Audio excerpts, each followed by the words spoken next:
kitchen. I'm your hostess, Alyssa. We'll be making riblets. About 3.5 pounds of riblets. And what we're going to do is we have natural yellow mustard and some McCormick Grill Mates pork rub. And that's all. And so we're just gonna rub our mustard all over. Look at your finger. We're gonna eat that. Cover it up.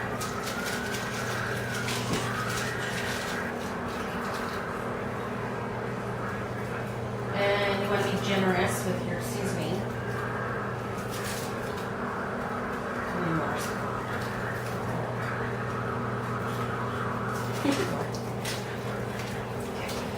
So we'll just rub this in, and then we're gonna get it all nice and mixed, and then we'll flip it over, and we'll do the same to the backs.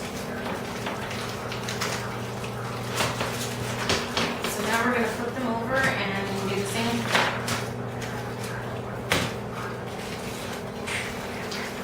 And you can cook these on the grill, but we are cooking these on a weekday. And so we're gonna just throw them right into our oven. They'll cook in the oven at 350 degrees. Hopefully take them out at about an hour and a half. Gonna cover them up with foil.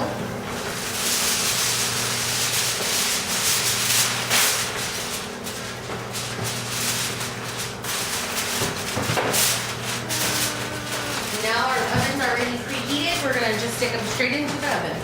So the side we're gonna make to go along the side of our riblets is going to be some twice baked potatoes. We have 4 Idaho potatoes here. They've already been scrubbed clean, and we're going to pierce them with a fork so that they don't explode while they're cooking. And we're actually gonna cheat today.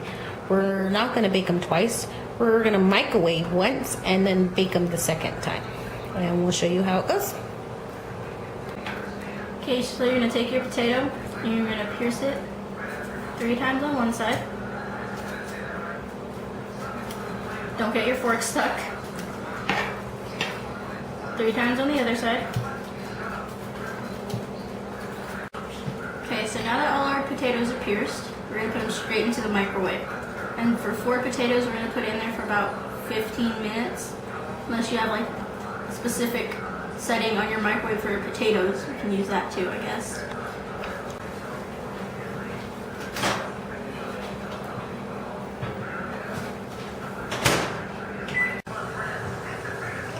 So our potatoes have been baking, and when you cook them in the microwave, they're not going to be as crispy as you cook them in the oven.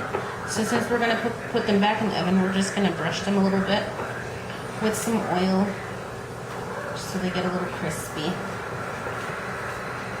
Now what we're going to do is we're going to cut them lengthwise like this, and we're going to take a spoon and we're going to scoop out the inside filling with our spoon, like so. And you want to leave a little bit in there still so they're not too flimsy. So this is the potatoes that we scooped out of our potatoes. And so we're just going to add some butter to that. You want to add it while it's still warm so it melts easy.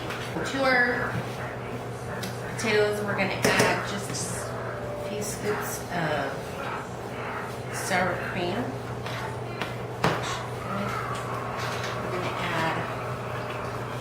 Splashes of milk to make it creamy. We'll need some salt, some garlic powder, and black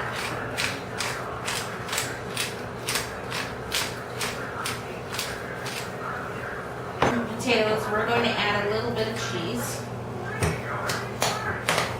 That in, and then we're going to just spoon a little bit in each potato.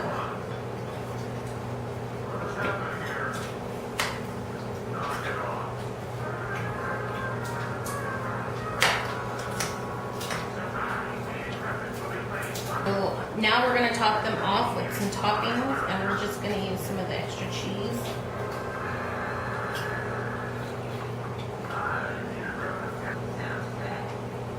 And finally, we're gonna top it with some bacon bits.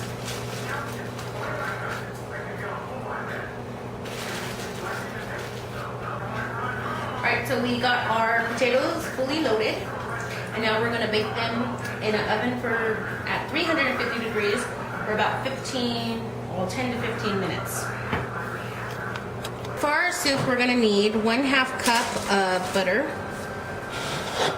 1 whole onion diced, and a large stock pot like this.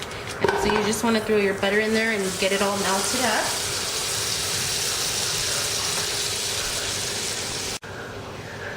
Alright, into our butter, we're going to add in our onions. We're going to cook them for a few minutes until they're translucent. Onions all cooked and translucent. So to it, we're going to add 3 cups of water into the pot, 1 16-ounce bag of frozen broccoli cuts,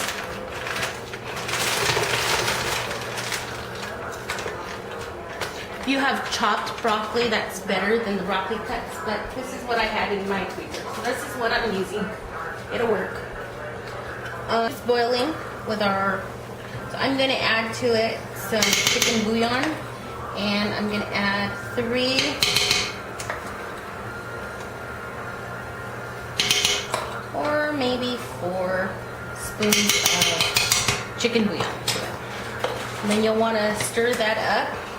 Once that's all done, we can put a lid and let it cook for about 10 more minutes or so. You want to cook this until your broccoli is nice and soft, and then you're going to add to that. Right here we have 4 because we're out of milk. But that'll work. We'll let that heat up. We're going to add in a pound of Velveeta cheese that we have chopped up. If you got a little bit more than a pound, that would be better. So we're just going to add that straight into the pot.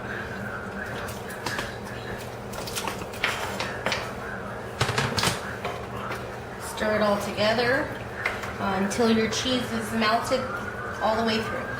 So all our cheese is all melted in here. And now we're going to add some garlic powder.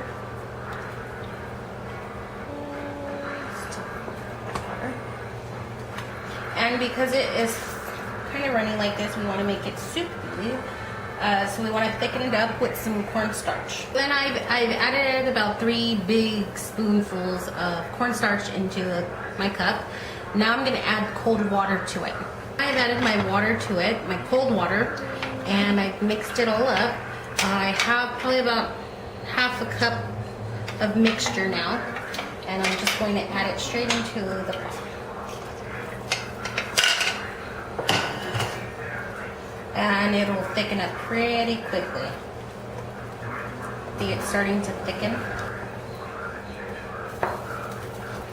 And depending on how thick you want it, you can add more cornstarch and water, the water mixture, or you can, if it's too thick, you can also add a little bit more milk into it. So this is good for me. So we just took our ribs out of the oven, and these ones have been cooking for about 1 hour and 30 minutes. And we're gonna go ahead and start putting the barbecue sauce on them. And so we're using Sweet Baby Ray's hickory and brown sugar, which is really good. I love Sweet Baby Ray's. It's like my favorite barbecue sauce.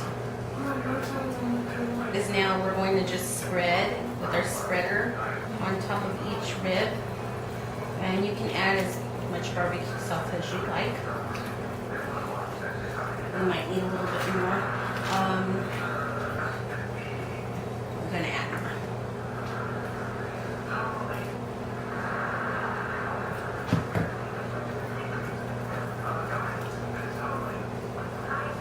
Now we're going to flip them over and do the other side.